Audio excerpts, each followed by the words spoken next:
শেখ হাসিনা নাকি সত্যি সত্যি এবার দেশে ফিরবেন আগামী ডিসেম্বরে। দর্শক, যদি দেশে ফিরেন, সত্যি যদি ঘটনা ঘটে যায়, আমার এই আলোচনা মূলত এটাই যে আসলে তিনি দেশে ফিরবেন কিনা, না অযাচিত হাইপ তৈরি করা। সত্যি যদি দেশে ফিরেন, তাহলে বাংলাদেশের রাজনীতি 360 ডিগ্রি ঘুরে যাবে, এতে কোনো সন্দেহ নেই। এখানে আওয়ামী লীগের লোকজন যেভাবে দেখানোর চেষ্টা করছে, বিশেষ করে রয়টার্সের সাথে সাক্ষাৎকারে শেখ হাসিনা বলেছেন ঝুঁকি নিয়ে ডিসেম্বরে দেশে ফিরছেন শেখ হাসিনা, শীর্ষ নেতাদের নিয়ে করবেন আত্মসমর্পণ। রয়টার্সকে এটা জানিয়েছে। রয়টার্সের সাথে এই সাক্ষাৎকারটা আগের সাক্ষাৎকার যেতে ডিফারেন্ট। শেখ হাসিনা পালানোর পর অনেক সাক্ষাৎকার দিয়েছেন, এগুলো বেসিক্যালি তাকে লিখিত প্রশ্ন পাঠানো হয়েছে, তিনি লিখিত জবাব দিয়েছেন হোয়াটসঅ্যাপে কিংবা ইমেইলে, বিশেষ করে ইমেইলে। এখন সেই জবাবটা শেখ হাসিনা নিজে দিয়েছেন না জয় লিখে দিয়েছে বা অন্য কেউ লিখে দিয়েছে, এটাও ভেরিফাই করার কোনো সুযোগ নেই। কিন্তু এই রয়টার্সের সাথে সাক্ষাৎকারটা তিনি সরাসরি ওভার দি ভয়েস দিয়েছেন, অতএব এটা তাৎপর্যপূর্ণ। আবার এই সাক্ষাৎকার আগেই আওয়ামী লীগের লোকজন নানান গ্রাউন্ড ওয়ার্ক দেখিয়েছে, যে সব নেতাদের সাথে বৈঠক হয়েছে দিল্লিতে, সবার সিদ্ধান্ত যে শেখ হাসিনাকে সম্মানের সাথে দেশে ফিরিয়ে নিতে হবে ডিসেম্বরে, ইত্যাদি ইত্যাদি। এবং আওয়ামী লীগের লোকজন এটা খুব জোরালোভাবে প্রচার করছে। আওয়ামী লীগ পন্থী যত অ্যাক্টিভিস্ট এই মুহূর্তে আছে, গোলাম মোল্লা রনি, মাসুদ কামাল, পান্না, আনিস আলমগীর এবং যারা নবনীত চৌধুরী থেকে শুরু করে যারা পালাতক আছেন, সবার সুর একটাই, সকাল সন্ধ্যা জিকির, শেখ হাসিনা দেশে ফিরছেন, শেখ হাসিনা দেশে ফিরবেন, শেখ হাসিনা বাংলাদেশে অনিবার্য, এই ঘটবে সেই ঘটবে, এই সেই ইত্যাদি ইত্যাদি ইত্যাদি ইত্যাদি। আসলে কি তাই? সরকার এ বিষয়ে কি বলছে, অথবা শেখ হাসিনা কি সরকারের সাথে সমঝোতা করে দেশে ফিরছেন কিনা? রয়টার্সের এই রিপোর্টে অনেক কিছুই আছে, আমি দেখেছি, কিন্তু এগুলো তাৎপর্যপূর্ণ মনে হয়নি। দর্শক, প্রথমে এই বিষয়টা বুঝতে হবে, শেখ হাসিনা আপাতমস্তক একজন পলিটিশিয়ান। শেখ হাসিনার রক্তে রাজনীতি, শেখ হাসিনার পরিবার, রাজনীতির বাইরে শেখ হাসিনা কিছু নেই। এর জন্য পরিবার কিন্তু একটা নষ্ট অভিশপ্ত পরিবার। ছেলে বিয়ে করছে ইহুদির মেয়েকে, মেয়ে বিয়ে করছিল এক কানাডিয়ান নাগরিককে, বাংলাদেশি বংশোদ্ভূত, ওই মোশাররফের ছেলে। ডিভোর্স হয়েছে, বিয়ে করছে কানাডায়, ডিভোর্স হয়েছে দুবাইতে, এবং ডিভোর্সের পরে সম্পত্তি ভাগাভাগি হয়েছে যুক্তরাষ্ট্রে। এবং হাসিনা পরিবার 14 গোষ্ঠী, শেখ রেহানার মেয়ে, এগুলো সব খ্রিস্টান ইহুদি, এদেরকে বিয়ে করেছে, ইহুদি খ্রিস্টান পরিবারে। ওদের ধর্ম কর্ম শান্তি শৃঙ্খলা কিছু নেই। এটা কেন বলছি? যে শেখ হাসিনা হচ্ছে আপাতমস্তক পলিটিশিয়ান, রাজনীতি ওর সে মানে সবকিছু, এর বাইরে কিছু না। স্বামীকে কোনোদিন মূল্যায়ন করেনি, সন্তানদেরকে ওইভাবে সময় দেয়নি। যে তুই কোথায় খ্রিস্টান বিয়ে করার ইহুদি বিয়ে করার ওটা দেখার বিষয় না, তুই রাগ আর সাইডে দে, ওটা বিষয় না, তুই যা পারো কর, আমি রাজনীতি নিয়ে আসি। তো শেখ হাসিনার কোনো আখেরাত নাই, শেখ হাসিনার কোনো ধর্ম নাই, পরকালীন বিশ্বাস নাই। শেখ হাসিনার ধর্ম হচ্ছে আওয়ামী লীগ, শেখ হাসিনার সবকিছু হচ্ছে রাজনীতি। শেখ হাসিনা জীবনে অনেক উত্থান পতন দেখেছেন, এমন না যে হঠাৎ বা অভিজ্ঞতা নেই। সেই একদম 69 গণঅভ্যুত্থান, 71 মুক্তিযুদ্ধ, 66 6 দফা, 75 তার পরিবারকে হারানো, এরপরে এরশাদের শাসন দেখেছেন, জিয়াউর রহমানের শাসন দেখেছেন, এরশাদের পতন দেখেছেন, 91 বিএনপি শাসন দেখেছেন, 96 নিজে ক্ষমতা এসেছেন, ঘাত প্রতিঘাত অতিক্রম করে করে করে করে 111, কত কিছুর পরে, মানে সব ধরনের অভিজ্ঞতা আছে। বাংলাদেশের রাজনীতিতে যা করতে পারে তার নিজের অভিজ্ঞতা বেশিরভাগ ক্ষেত্রে আছে। অতএব শেখ হাসিনাকে একদম ঠুনকো হিসাবে আমরা উড়িয়ে দেব না, যে না কিছু না, ওগুলো ফাও না। শেখ হাসিনা যেমন আমরা এটা আলাদা আলোচনা করেছি, শেখ হাসিনা বাংলাদেশে ফেরা মানে হয় তার ফাঁসি হবে, নইলে জনগণ তাকে ছিঁড়ে খেয়ে ফেলবে, দুইটার একটা, এছাড়া কোনো বিকল্প নেই। তো সেখানে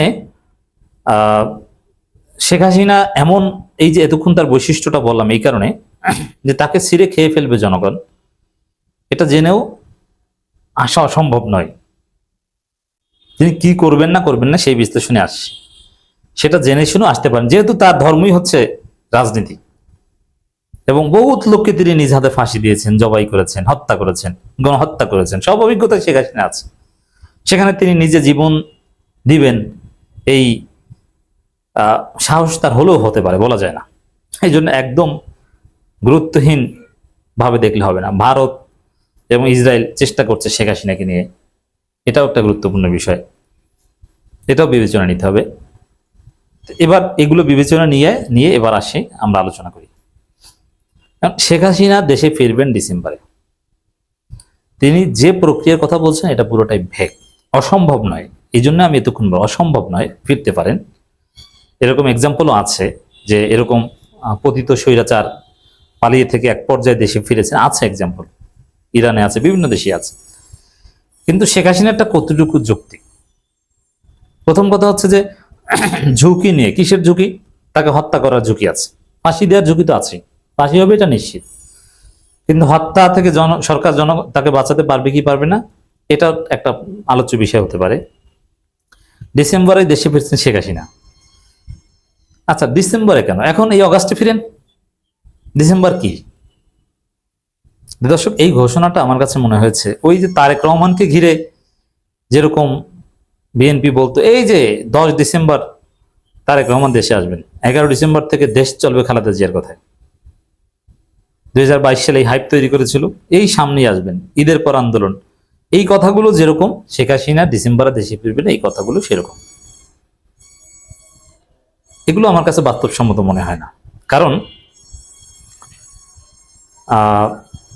শেখ হাসিনার তো আইনি লড়াইয়েরই সুযোগ নাই, তার আপিল করার কোনো সুযোগ নাই, তার সামনে শুধু ফাঁসির দড়ি।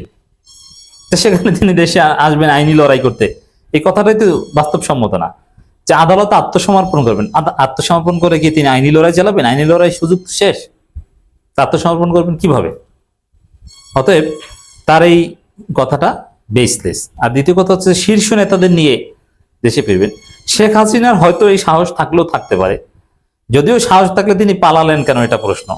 ঠিক আছে, মানলাম যে ছেলে ইনজিস্ট করেছে, পালিয়েছে, কিন্তু শেখ হাসিনা শীর্ষ নেতাদের নিয়ে আত্মসমর্পণ করবেন। আমার কাছে মনে হয় যে ওবায়দুল কাদের, আসাদুজ্জামান খান কামাল, হাসান মাহমুদ, বিশেষ করে এই জুনায়েদ আহমেদ পলকের ছবি যারা দেখেছে পালাতক আওয়ামী লীগের লোকজন, তারা কেউ শেখ হাসিনার সাথে আত্মসমর্পণ করতে দেশে আসবে বলে আমার কাছে মনে হয় না।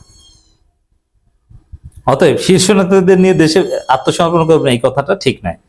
আর আত্মসমর্পণ করবেন শীর্ষ নেতাদের নিয়ে, কতজনকে নিয়ে, কিভাবে, কোন আদালতে, মানে এই জিনিসগুলো কিন্তু কোনো বাস্তবতার সাথে মিলে না। এটা জাস্ট একটা পলিটিক্যাল রেটরিক, একটা হাইপ তৈরি করা, অনলাইন হাইপ তৈরি করা, অনলাইনে শেখ হাসিনাকে রেলেভেন্স রাখা, এটাই হচ্ছে মূল, এছাড়া কিছু না। নেতাকর্মীদের মনোবল ধরে রাখা যেন শেখ হাসিনা আসবে, একটা আশা, খড়কুটো ধরে বাঁচার একটা আশা, যেটা বিএনপিও করতো, এই যে তারেক রহমান আসবে, তারেক রহমানই সব, ইত্যাদি ইত্যাদি, এরকম একটা আশা জাগানো। ডিসেম্বরে বাস্তবে যেটা ঘটবে, শেখ হাসিনা একদম তাদের বাংলাদেশ সরকার যদি ক্লিয়ারেন্স দেয় যে না ঠিক আছে আপনি আসেন, আপনাকে এক পর্যায়ে মুক্তি দিব কিছুদিন জেল খাটিয়ে, এরকম যদি কোনো মধ্যস্থতা বিশ্বস্ত গ্রান্টারের মাধ্যমে হয় তখন হয়তো বাঁচতে পারেন। কিন্তু স্বাভাবিক এখন পর্যন্ত যে ক্যালকুলেশন, তাতে শেখ হাসিনা আসার কোনো সম্ভাবনা নেই। এটা জাস্ট নেতাকর্মীদের মনোবল ধরে রাখা এবং একটা রেটরিক, অনলাইনে হাইপ তৈরি করা, এ পর্যন্তই। এই 15 আগস্ট এই করবে, 16 ডিসেম্বর এই করবে, 26শে মার্চ এই করবে, প্রতিষ্ঠা বার্ষিকীতে এই করবে, সেই করবে, কিন্তু আদৌ কিছু করতে পেরেছে? কখনোই না। 15 আগস্ট দেখবেন অনেক ঘোষণা টোষণা দেখবেন, দিন শেষে দেখবেন যে কিছুই না, আর ওইরকম সক্ষমতা নাই। শেখ হাসিনা আসলে লক্ষ লক্ষ আওয়ামী লীগ বিমানবন্দরে আসবে, এরকম কোনো বাস্তবতাই নেই, কেউ আসবে না, সব জুলাই পন্থীরা সবাই বিমানবন্দর ঘেরাও দেবে। অর্থাৎ শেখ হাসিনা দেশে আসবেন এটা বিশ্বাস করার কোনো কারণ নেই। শেখ হাসিনা ভয় দেখাতে চাচ্ছে, আতঙ্ক সৃষ্টি করতে চাচ্ছে। অতএব কেউ আতঙ্কিত হবেন না, ভয় পাবেন না।